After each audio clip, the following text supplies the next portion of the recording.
अस्सलामुअलैकुम my YouTube family, कैसे हैं आप सब लोग। आप सब लोगों को वेलकम टू किचन एक्सप्लोरर। और आज हम बनाने जा रहे हैं ज़ुकीनी चिकन कबाब। बहुत डिलीशियस से होते हैं। इसकी जल्दी जल्दी इंग्रेडिएंट्स देख लेते हैं और काफ़ी सिंपल सी है। सबसे पहले मैंने ले लिया है एक मीडियम साइज़ में ज़ुकीनी था, वरना तो छोटे छोटे भी आते हैं। तो ये अराउंड अगर मैं इसे स्क्वीज़ कर दूंगी तो उसके बाद ये पूरा मैंने इसे ग्रेट किया है पील करके, और सेंटर से इसका स्टेम वाला था ये थोड़ा सा, तो वो हटा दिया था, वरना पतले वाले होते उसमें नहीं होता है। तो ज़ुकीनी को ग्रेट कर लिया है। अब क्या है कि इसे मैं मसलिन क्लॉथ में डालकर इसका सारा पानी निचोड़ लूँगी। तो मैं आपको दिखाऊंगी कि कितना पानी निकलता है। 1 पाव मैंने चिकन मिन्स लिया है, काफ़ी बारीक करवाया, इसे वॉश करके इसे भी अच्छे से स्क्वीज़ कर दिया है कि कोई पानी नहीं है इसके अंदर। आप चाहें तो चिकन की बोटियों को वॉश करके स्ट्रेनर में रख के खुद से भी इसका कीमा कर सकते हैं, तो फिर उसे स्क्वीज़ करने की हमें ज़रूरत नहीं पड़ती है। 1 table spoon fresh ginger garlic का पेस्ट है, हैंडफुल कोरिएंडर है, एक स्मॉल अनियन था, इसे बहुत फाइन सा मैंने कट किया है। 6 मैंने पालक के पत्ते लिए थे, इसे भी मैंने कट कर लिया है बारीक बारीक। और 5 मैंने स्मॉल ग्रीन चिलीज़ लिए थे, इसे भी बारीक कट कर लिया है। ड्राई स्पाइसेस में चाहिए 1 teaspoon black pepper, 1 teaspoon chicken powder, 1.5 teaspoon ज़ीरा, हाफ टी स्पून गरम मसाला, 1 टेबल स्पून रोस्टेड धनिया पाउडर है, हाफ टी स्पून के करीब सॉल्ट है, या लेवल करके 1 टीस्पून कर लें, क्योंकि जो है वो ऑलरेडी जो मैं मोज़रेला चीज़ यूज़ कर रही हूँ मेजरिंग हाफ कप के करीब है, वो भी काफ़ी थोड़ा सा सॉल्टी होती है। और चिकन पाउडर भी 2 टीस्पून हमने लिया है कॉर्न स्टार्च, 1 टीस्पून कुटी हुई लाल मिर्च। एक एग को विस्क किया है, लेकिन पूरा नहीं यूज़ करना है, हाफ यूज़ करना है। अगर आपके पास 500 ग्राम मिन्स है तो आप पूरा एग डालेंगे और सारी क्वांटिटीज़ को थोड़ा थोड़ा सा बढ़ा देंगे, मतलब डबल कर देंगे। तो बस अब हम क्या करते हैं, सबसे पहले ये सारी चीज़ें, पहले ज़ुकीनी को ही ऐसा करते हैं कि मैं स्क्वीज़ कर देती हूँ। ज़ुकीनी को मैंने मसलिन क्लॉथ में से स्क्वीज़ किया है। मैं आपको दिखाती भी हूँ कि इसका कितना सारा पानी निकला है।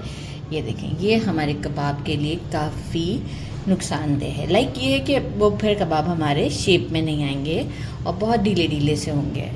और इसे करते हैं साइड पर। बाकी अब हम सारी चीज़ों को इसमें ऐड कर देते हैं। बस कितना सिंपल है, देखिए ऐड करना है, एक अच्छा सा मिक्स देना है। मिक्स हम हैंड वॉश करके देंगे, किसी स्पैचुला से नहीं देंगे, क्योंकि वो प्रॉपर मिक्स नहीं होगा। सारी चीज़ें एक साथ डाल देंगे। Very simple, very simple. और सारे स्पाइसेस भी वही हैं जो हमारे घर में इजीली अवेलेबल होते हैं, तो कोई हमें टेंशन नहीं होता, हम जल्दी से इसे बना लेते हैं। ज़ुकीनी वैसे भी घर में बच्चे नहीं खाना पसंद करते, तो इस तरीके से क्या है कि थोड़ा बहुत वेजिटेबल्स भी मिल जाती हैं बच्चों को। तो बस इसे एक अच्छा सा मिक्स देते हैं। चीज़ मैंने थोड़ी देर पहले ही ग्रेट करके रखा था, तो ज़रा अच्छे से मैं इसे मिक्स करती हूँ और आपको शो करती हूँ। मिक्स कर दिया है, बस इसे कोई फ्रिज में नहीं रखना है, बस डायरेक्ट हम जितने कबाब के लिए मिक्सचर लेते हैं, कोई आप मेजरिंग स्पून को भी यूज़ कर सकते हैं। और बहुत थिन से नहीं, थोड़े थिक थिक से हम इसके कबाब प्रिपेयर करते हैं।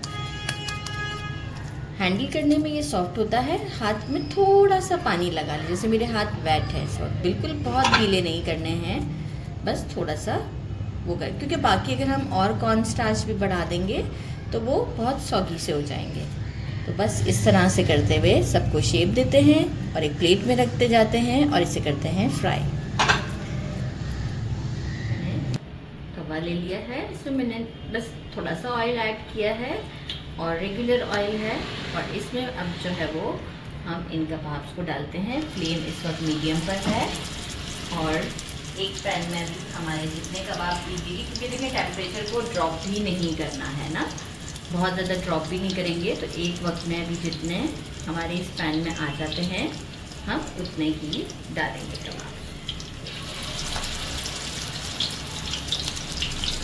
और फर्स्ट 2 मिनट्स तक तो हम बिल्कुल टच ही नहीं करेंगे, ताकि ये अच्छे से कुक हो जाए। अच्छा, फ्लेम मीडियम पर है अभी, फिर मैं बीच में से थोड़ा सा बढ़ा दूँगी, क्योंकि जल्दी कुक हो जाता है। मिन्स तो काफ़ी कम सा ही है हमारा, और अब मैं फ्लेम को बढ़ा दिया है।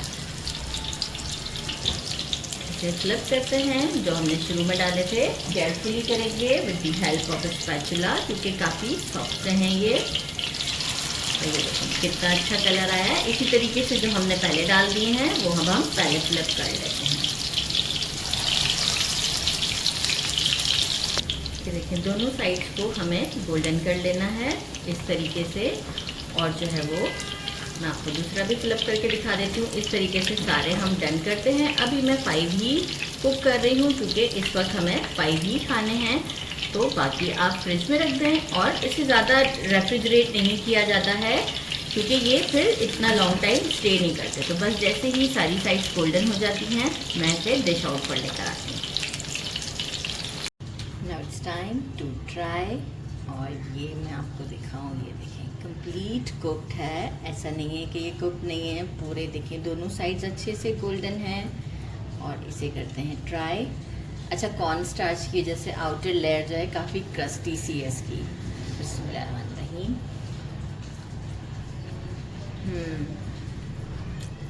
वेरी टेस्टी, बहुत डिलिशियस है। ज़रूर ट्राई कीजिएगा।